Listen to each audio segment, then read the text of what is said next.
S'inspirer de la nature pour réconcilier l'économie et l'entreprise avec l'environnement et la biodiversité. C'est l'objectif de l'Institut Inspire. Pour relocaliser l'économie et créer des emplois, la solution est parfois au fond du jardin, comme à la Roque d'Enterron. Ici, nous récoltons les biodéchets des habitants 3 fois par semaine. Tous les habitants de la Roque participent avec les commerçants, les restaurants, les cantines. On amène les biodéchets organiques ici sur la plateforme de compostage et en mélangeant à du déchet vert, on arrive à produire des composts qui nous permettent d'alimenter le jardin et les espaces maraîchers. Là-dedans, c'est à 50. 50 degrés, d'accord. Et après, on a un tas de déchets verts qui chauffent fort aussi et qu'on pourrait utiliser pour chauffer la serre.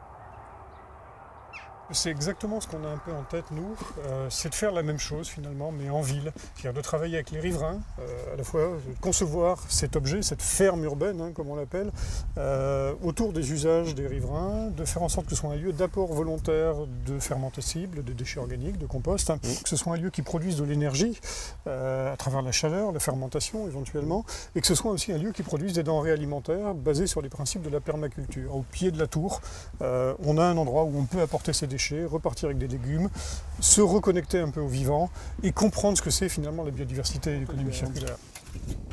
Donc là, on est dans une serre bioclimatique.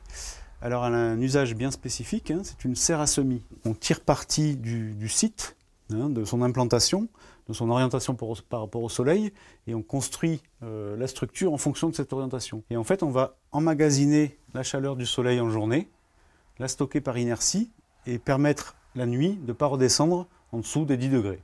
Qu'il s'agisse du velcro, inspiré des feuilles qui s'accrochent sur les poils, ou de la chimie verte, l'homme s'inspire parfois de la nature. C'est le biomimétisme.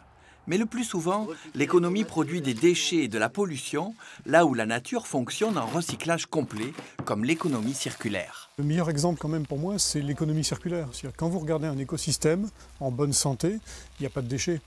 Toute la matière organique en décomposition est immédiatement reminéralisée, réinjectée dans le circuit. Et finalement, quand on regarde notre économie à nous, qui génère énormément de déchets et de pollution, elle pose problème quelque part. D'un côté, on a l'épuisement des ressources, de l'autre côté, on a des pollutions et des déchets qu'on ne sait plus gérer. Et donc le deuxième, et c'est vraiment le meilleur exemple de biomimétisme, c'est d'aller vers une économie circulaire, c'est-à-dire une économie qui crée de la valeur sans créer de déchets. Un espace 50-50, ça peut être ça. Alors là, c'est la terre du jardin, la paille du champ d'à côté. L'isolant, alors on ne le voit pas là, mais il y a des caissons isolants. Oui. C'est en paille de lavande du Luberon aussi. Donc en fait, on part du lieu de construction et on voit autour de nous ce qu'on peut récupérer comme matériaux pour le faire vraiment effectivement en circuit court. Donc en fait, chaque chantier est complètement contextualisé. Si on le fait demain à Los Angeles ou dans les quartiers nord de Marseille, ce ne sera pas forcément les mêmes matériaux, les mêmes pratiques. Exactement. La même pensée va diriger le truc, mais on va l'adapter en fait à ce qu'on va trouver sur place. Une fois qu'on a fait un module de base qui peut être de cette surface-là ou un peu plus grand, en fonction du terrain, en fonction des besoins, et le module s'auto-construit. En fait, on vient, on forme les gens, et ensuite, ça fonctionne tout seul. Aujourd'hui, les industriels font fabriquer des machines à laver pas chères qui tombent en panne rapidement pour être remplacées. C'est l'obsolescence programmée. Mais l'Institut a réfléchi à un autre modèle, l'économie de fonctionnalité. Si on change de modèle économique et qu'au lieu de vous vendre une machine à laver, on vous vend des cycles de lavage avec les consommations énergétiques, les produits qui vont avec, etc., l'entretien, la maintenance et autres, l'intérêt de l'industriel, ça ne va pas être de faire en sorte que la machine ne dure pas longtemps, ça va être de faire en sorte que la machine dure le plus longtemps possible. Donc on diminue l'intensité matière de l'économie et on augmente l'intensité immatérielle, c'est-à-dire tous les services associés à l'usage de l'équipement. À Aix-en-Provence, Henri Dadon est le premier à expérimenter ce système mis en place avec une entreprise d'Aubagne pour son pressing. Pas d'investissement coûteux ou de crédit, il paye les passages en machine qu'il utilise. Mais ses confrères n'ont pas toujours adhéré d'emblée au système.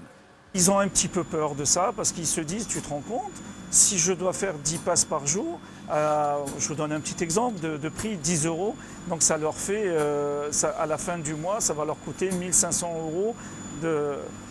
Mais eux, ils comptent pas, ils n'ont pas étudié jusqu'au bout en allant dire, il y a la partie technique, il y a le solvant, parce que quand on prend du solvant, il faut le payer. Et tout ça, on n'a plus besoin de s'en inquiéter. C'est du tout compris.